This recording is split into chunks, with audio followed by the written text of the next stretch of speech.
என் முத்தான முதற்கண் வணக்கத்தை தெரிவித்துக் கொள்கிறேன். பெருந்தலைவர், படிக்காத மேதை, கல்வி கண் திறந்தவர் தென்னாட்டு காந்தி.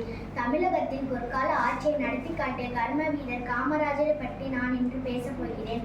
காமராஜர் அவர்கள் 1903 ஜூலை மாதம் 15ஆம் தேதி விருதுநகரில் பிறந்தார்.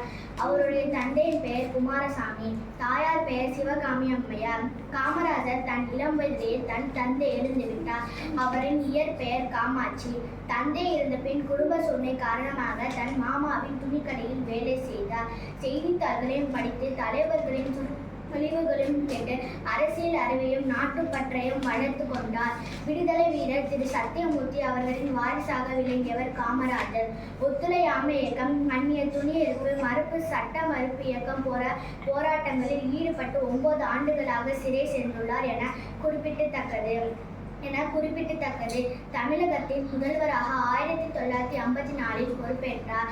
கட்டாய கல்வி, இலவச கல்வி, இலவச மத்திய உணவு திட்டம் என பல திட்டங்களை உருவாக்கி ஏழை மக்களின் கல்வியை முன்னேற்றத்தினை ஏற்படுத்தியதால் கல்வி கண் திறந்த காமராசர் என அழைக்கப்படுகிறார். நீர்ப்பாசன திட்டங்கள், அணைக்கட்டுகள், மின்துறை சாதனைகள், தொழில் வளர்ச்சி என காமராஜரின் ஆட்சி காலத்தில் அசத்தல் திட்டங்களால் வளமானது நாடு. இதனாலே காமராஜரின் ஆட்சி காலத்தில் தமிழகத்தின் பொற்கால ஆட்சி என அழைக்கப்படுகிறது. 1963 இந்தியா காங்கிரஸ் கட்சி தலைவராக பொறுப்பேற்றார்.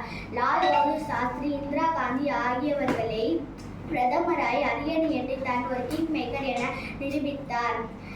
பெருந்தலைவர், கிங் மேக்கர், கர்மவீரர் காமராஜர், பெருந்தலைவர் என பல சிறப்பு பெயர்களால் அழைக்கப்படுகிறார். காமராஜர் அவர்கள் 1975 அக்டோபர் 2ஆம் தேதி தன் 72ஆம் வயதிலே காலமானார். 1976 பாரத் ரத்னா விருது வழங்கப்பட்டது. மனிதருள் மாணிக்கத்தை, கல்வி கண் திறந்த கடவுளை காலம் முழுவதும் நினைத்து போற்றுவோம். அவரின் வழியை நடப்போம். நன்றி, வணக்கம்.